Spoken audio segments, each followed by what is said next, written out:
I'm now joined in our Cape Town studios by Samantha Annandale, GM of Hotel Verde, as far as I understand, the greenest hotel on the African continent, which has gotten some positive feedback, even from some of our staff members here at CNBC Africa. So, Samantha, I hope that's something you'll be happy with. Let's pick up on the impact of the visa regulations. As we can tell from our previous segment that it's impacting the numbers very negatively. And if you've been reading the Sunday newspapers, it is something that is concerning to members like yourself in the hospitality and tourism sector. Indeed, it is a concern. I think if you look at what we've gone through in the last quarter from travel and tourism industry perspective, just in the wake of the Ebola crisis that we suffered, I think there's so much uncertainty, and we have seen the numbers dwindle as we have access to the reports coming through our airports of our foreign travelers. But I think, you know, I can only attribute it obviously to the economic circumstances, but especially that there's no clear directive on where we're actually heading with the visa applications that need to be done. We've noticed a drop in just 3 months of 700 room nights being cancelled from our Chinese market due to the uncertainty. So, yes, and you're right, it could be detrimental to the travel and tourism industry.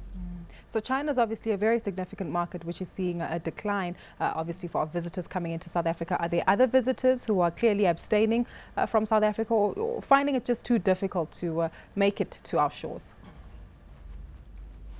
I think if you look at some of the markets where we've got tour operators marketing South Africa as a destination, you can even look at the likes of Brazil, for argument's sake, where already with the uncertainty, we have noticed that the numbers have dropped. And, you know, tour operators go out yearly, they publish their tour operator books to advertise destinations. And because of that, I think South Africa has potentially lost out on the publication going out to print in 2015 and potentially even 2016. So although we can look at statistics over the last 6 months and see how it's affected us, I think that the long-term effect could be more severe than what we're even aware of. Samantha, where is the pinch more painful when it comes to the leisure tourists visiting the country or your business travelers? I think it's a good mixture. Certainly at our hotel, and we're based 400 meters from Cape Town International Airport, we have a very good balance of probably about 50% of our travelers coming from overseas, Europe, and then probably 50% being more the domestic market. Domestic market travel contributes to maximum 20% of our take-up in rooms.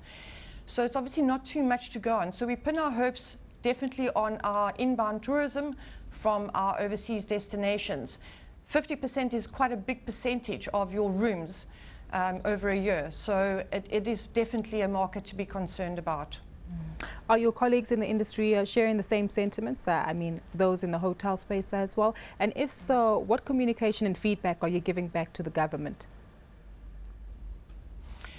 Absolutely. The FedHasa, which is our lobbying sector for obviously the hospitality industry, has taken it very seriously, and they've lobbied extensively from the start.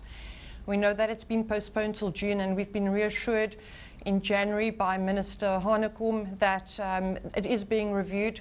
In the openings in the address in Parliament, Jacob Zuma has said that it will be reviewed. It's obviously going to take some time, and although we're waiting to see what the outcome is in June, which I believe is when it should be made public, hopefully it will be put back on the table and not gazetted as yet.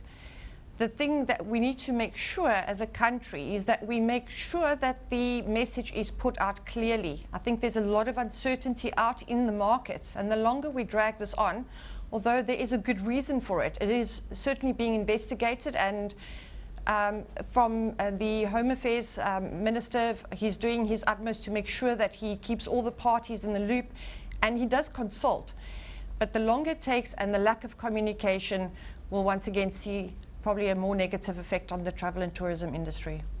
In the interim, maybe if you could give us insights as to how you and your organization are responding to the situation in trying to drive more investors, especially from abroad, into South Africa. Certainly, well, we have got a fantastic, podium from where we can talk, because we've won quite a few international awards, and we've made some international open doors for us, which has given us an opportunity to put the message out there. There's certainly, if you look at throughout South Africa, it's a growing market. It's one of the biggest growing markets in the world. If you look at Africa, equally as much, probably the biggest. It is certainly where there is investment opportunities. We, as a responsible destination in all avenues, not just Cape Town, but South Africa.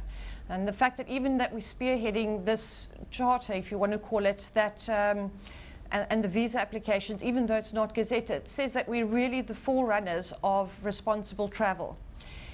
That should be a good indication that it is a country that is making a stand on certain issues, and certainly somewhere where I, as an investor, would feel safe to invest in. From Hotel Verde's perspective, having that international platform where we have got awards, it gives us the opportunity to boost not just Cape Town, obviously, but South Africa as a responsible destination, and one that still continues to be the best. Samantha, thank you so much for your insights today, and we certainly wish you all the best in your endeavors. That was Samantha Annandale, General Manager at Hotel Verde.